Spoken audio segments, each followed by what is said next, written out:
Magkano ba yung sapat na ibigay sa magulang? Yung sapat para maramdaman ko naman na thankful sila na nagbigay ako. Na minsan gusto kong umuwi pero wala naman akong naiaabot sa kanila.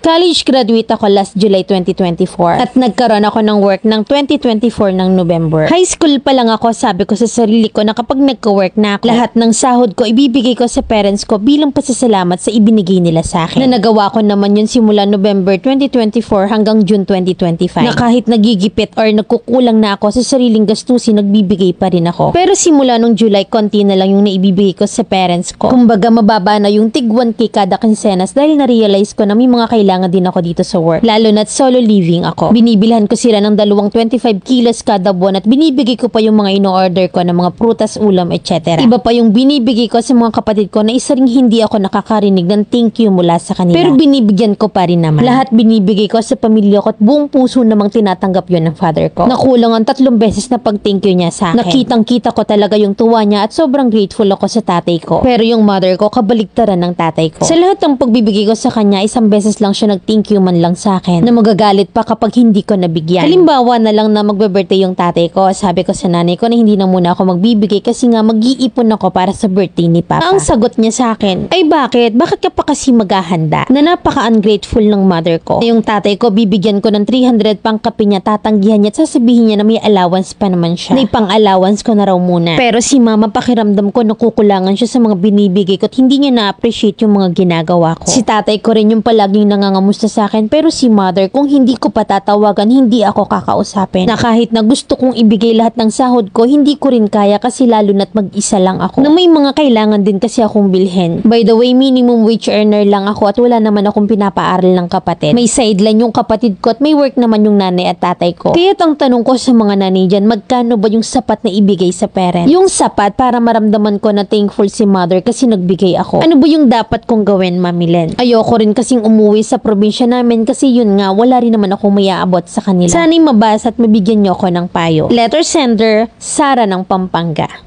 Wala naman kasing sapat sa taong hindi makontento. Sabi mo wala ka namang pinapaaral ng kapatid at may trabaho naman yung parents mo pareho. Pero bakit lahat bigay mo, ini-spoiled mo? Pwede ka namang tumulong para gumaan pero yung sapuhin mong lahat ng bigat nakakapagod talaga yan. Na minsan kasi the more you give sa kanila, the more nagde-demand sila. Dahil expected na yung tulong na binibigay mo. Na yung excitement, yung pagiging thankful, hindi na yun mag-sink in sa kanila kasi nagiging normal na lang lahat. Hindi ko nilalahat pero karamihan sa mga breadwinner na set aside talaga. Na para bang wala kang karapatang mapagod, wala kang karapatang dumaing kasi obligado ka. Sa mga future breadwinner, wag niyong galingan sa una. Loki ka lang kasi kapag nagpakitang gilas ka, dyan ka maoobliga. Hindi ka na makakahindi kada hirit. Expected kasi nila na palagi kang meron. Learn to say no, learn to be honest. Pagpagod, matutong dumaing, wag manahimik. Magsalita kung pakiramdam mo na aabuso ka na. Dagdag pagod pa yung hindi ka ma-appreciate. Given na magbigay ng award sa parents to love and respect. Hindi sa pagtanaw ng utang na loob, kundi pagmamahal bilang anak. Pagmamahal mo sa kanila bilang magulang. But yung ibigay lahat at masaid ka, dun ka makakaramdam ng pagod. To the point na dun ka naman mahihirapang umagwat kasi nga sinanay mo sila. Nauulitin ko kasi nga expected nilang palaging meron ka. Na the more nagbibigay ka, the more silang dumadaing. Masaklap nito, kapag birthday mo, sariling bulsa mo pa rin.